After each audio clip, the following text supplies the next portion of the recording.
Good morning, students, and welcome to English Literature class today. Here's how we begin today's class. I would like for each of you to break up into groups of 3.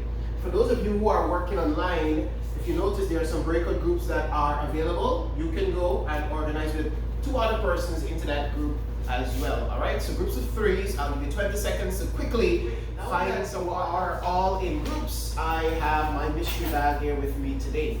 And I know some of you might be wondering what's in this bag, and you'll soon find out, all right? For each group, what you'll do, one person from the group will put their hand into the mystery bag and you will pull out one item only from the mystery bag, right? And your group will start analyzing that item, okay? For those of you who are working online, I will send a picture just now. And so a picture should arrive in your breakout group. That is the item that you have, your item. I have some sound cards in my hand and I will give one sound card to each group. And what you'll do is you will write the sound that the object that you collected earlier from the mystery bag makes onto the sound card, all right? So you're writing only the sound. For those of you who are working online, you can use the Jamboard and write the sound that the object that you would have received makes. Notice, though, for those of you in class, that these sound cards have some strings attached to them. It seems like most of you are finished writing the sound on your sound cards. So here's what I would like for you to do for me. I would like for one person from each group to stand, and what you'll do is you will, first of all, tell me which object you would have received from the mystery bag, and then secondly, what you'll do is you will imitate the sound of that object. So I want you to read it out, but I want you to imitate the sound. So try to make the sound for me, all right? Good. Ashley? Yes. Which object did your group receive? Car? Very good, very good. And what sound does the car make? Room? All right, very good. Let's give Ashley and her group a hand. Nice, nice, nice. Leon, I see you back there. Yes, sir. What object did your group receive? A bunch of keys. All right, and what sound does a bunch of keys make, Leon? Jingle, jingle. All right, you can work with that. Good. Students, if you would notice, I have a cluster diagram on the whiteboard. And what I would like for you to do is to link your sound sheet to the corresponding picture on this cluster diagram. All right, for those of you working online, please do the very same thing on the Jamboard. Okay, and so I would like in class right now, I would like for 2 groups to come up at a time and place your sound card and match it next to the item that it corresponds. Okay, so 2 groups would have linked their sound cards to the corresponding picture, and for the clock, they linked the sound tick-tock, which is correct, very good. And to the car, they linked the sound card with the word room on it, right? So what I want you to notice as well, class, is that both of these, their spelling actually is similar to how the sound. So these we have for the school bell, ding-a-ling. All right, that's what it sounds like, ding-a-ling-a-ling-a-ling. Good. And we have ding-a-ling, good spelling as well. The way it was written, it's what exactly it sounds like. Okay, let's look at whistle now. Does a whistle make a whistle sound? Does a whistle go whistle? Whistle? No, it doesn't, right? It might make a weep, weep kind of sound, all right? So when we look at this here, we see that the way it is spelled does not reflect the way this object actually sounds, okay? So this is incorrect too. We have, for the alarm clock, beep beep. Is that what an alarm clock sounds like? The battery operated ones? Right, when it goes up, it goes beep beep, beep beep, beep beep. Very good. And then let's look at the keys, right? So jingle jingle, when you shake the keys, it goes jingle jingle, jingle jingle, jingle jingle jingle. So students, thank you very much. Now when we look at this, we know that 5 are correct, 1 is incorrect, and for the group that worked this one out, please make the necessary corrections. Now we will play a sound selection game. And so here's how this game goes. You will listen for the sound that will be made, then you are going to select the animal or object that you think is making that sound, and after you have selected the animal or object that you think is making that sound, you will then select the correct onomatopeia for that sound, okay? That that specific animal or object would have made. For those of you who are working online, if you would just look in the classroom, I just sent a link there to Just click on the link and it'll take you to a similar matching game, okay? Well, let's get going. So, first audio, please.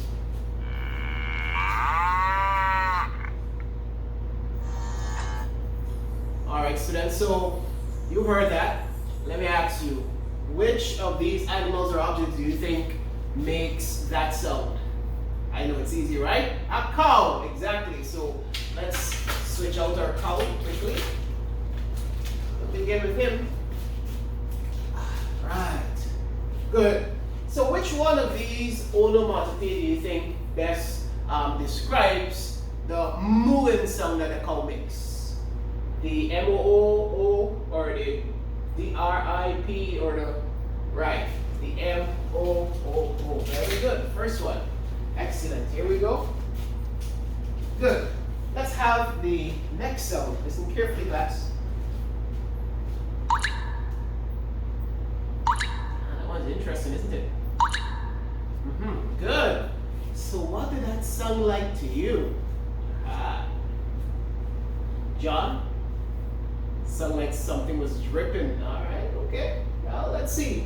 Which of these do you think matches that sound? Yes, the leaky pipe or at least leaky faucet. Correct. So which of these onomatopoeia do you think best suits it? All that we would have gathered from our little game here, and first of all, listening to the sound clips and then matching it to the corresponding item or object or animal, and then of course matching the onomatopoeia to it. I want to ask you a question, class. What do you think onomatopoeia is? How would you go about describing it or defining it?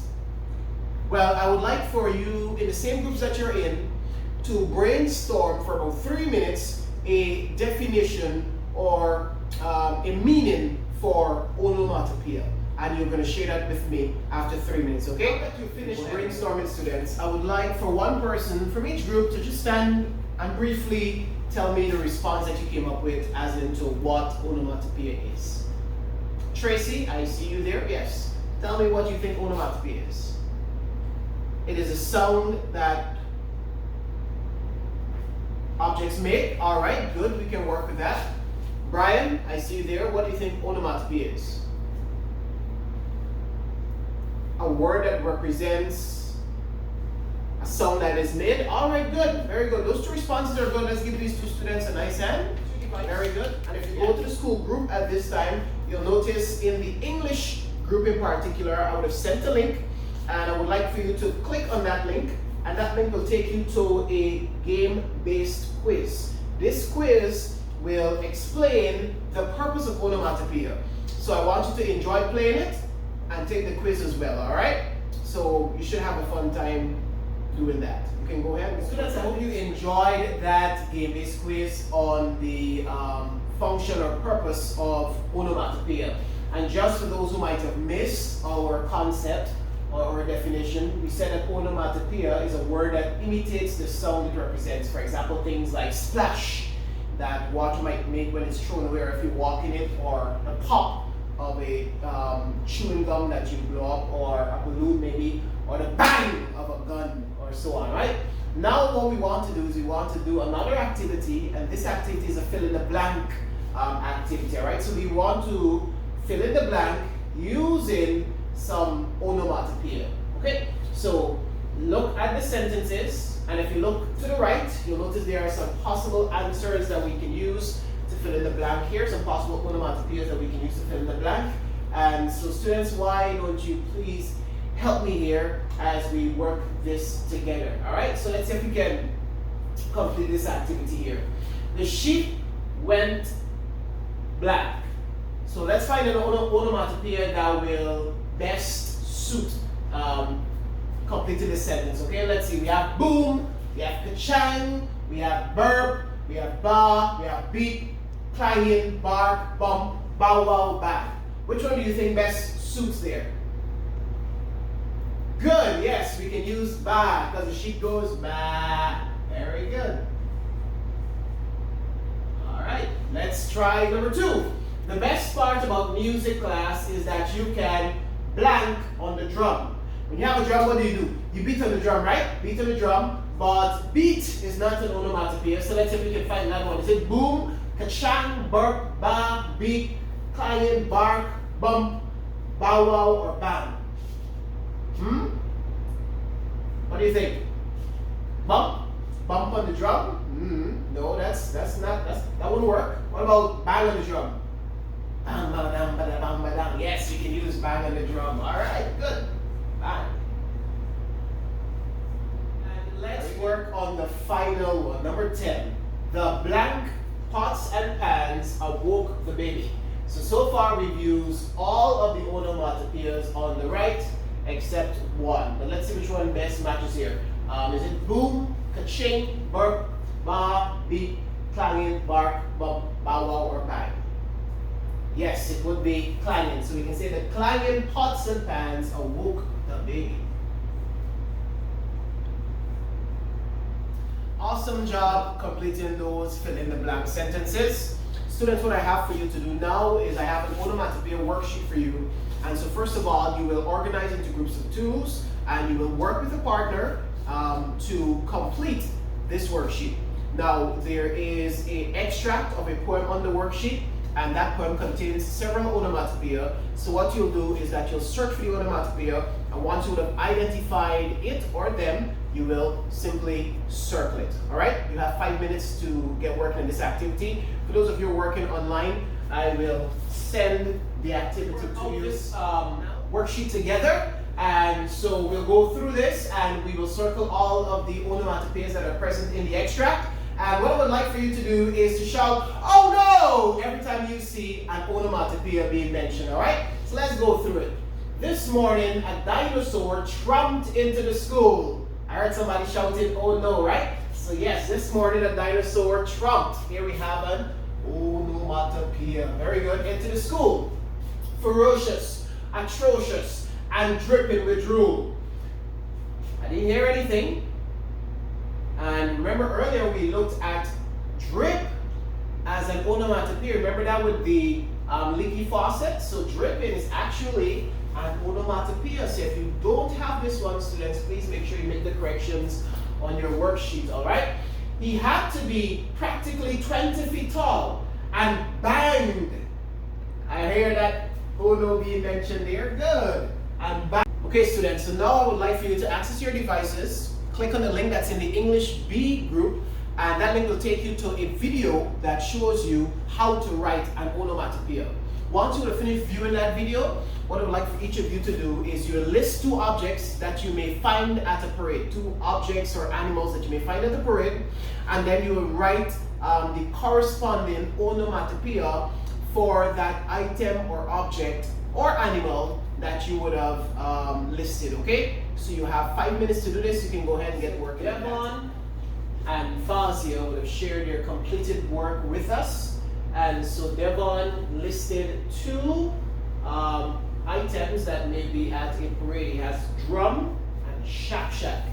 For the drum, he says the sound or the onomatopoeia for the drum would be badam, badam, badam. All right, good. And the shak shak, he says the sound it'll make is kachaka, kachaka, chaka, chaka, chaka. All right. Very good, Devon. And looking at Fazia's activity students, you will use the graphic organizer on the following slide. I'll pull that up just now, so don't worry.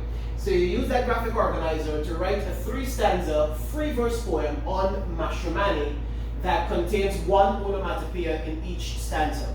Now, if you want, you can use some of the sounds that are produced by the instruments on the graphic organizer, or you can use the sounds of any other instrument that relates to Mashramani. You can even look back to some of the instruments that you had prior and use that, right? So let's look at the graphic organizer. You have the conga drums, the tambourine, the flute, and the student. It seems like most of you would have completed the task that was given to you. And I want to say to you, job well done. I see that some persons did struggle, and you can come meet me after class so we can clear up whatever questions you may have. All right, students. Jonathan De Silva, he would have sent in his response online. So we have his completed work here. Let's just examine it to ensure that Jonathan De Silva was able to accomplish what we were trying to accomplish, okay? So his poem is entitled Mashramani Parade. He says, the Mashramani Parade was a lot of fun. I enjoyed listening to the ping ping pong of the steel pan as I walked along the street. Students, do we see an onomatopoeia here in the first stanza of his poem? Yes. Ping ping pong. We learned so much today. We've learned what onomatopoeia is. We've learned about its purpose. We've learned how to write onomatopoeia. And then some of you even took the time to write some onomatopoeia poems. And I want to say to you, good job so far. We have one final activity for today. If you notice in my hands, I have some footprint template. Each of you, you're going to collect one template and you are going to use it to make your own footprint. And then what you will do is you'll write on the footprint that you would have made what is the most important thing that you learned from class today that you're going to be walking away with when you leave this room. For those of you working online, so we are at the end of our class. Aren't you excited about it? I know some of you are sad that you're going to be, going away from class today. Anyhow, we had 3 persons that shared their responses with us, and let's take the time to go through them, okay? So we have Mark Prasad, who said what he is going to be walking away with from class is that onomatopoeia are words that imitate sounds. Very good. Then we have Debbie Das, who says what she's going to be walking away with from class today is that onomatopoeia is exciting. Some of the songs are funny. All right? And then Crystal, remember students, onomatopoeia is all around us. All you have to do is listen. Whoops! Time to go.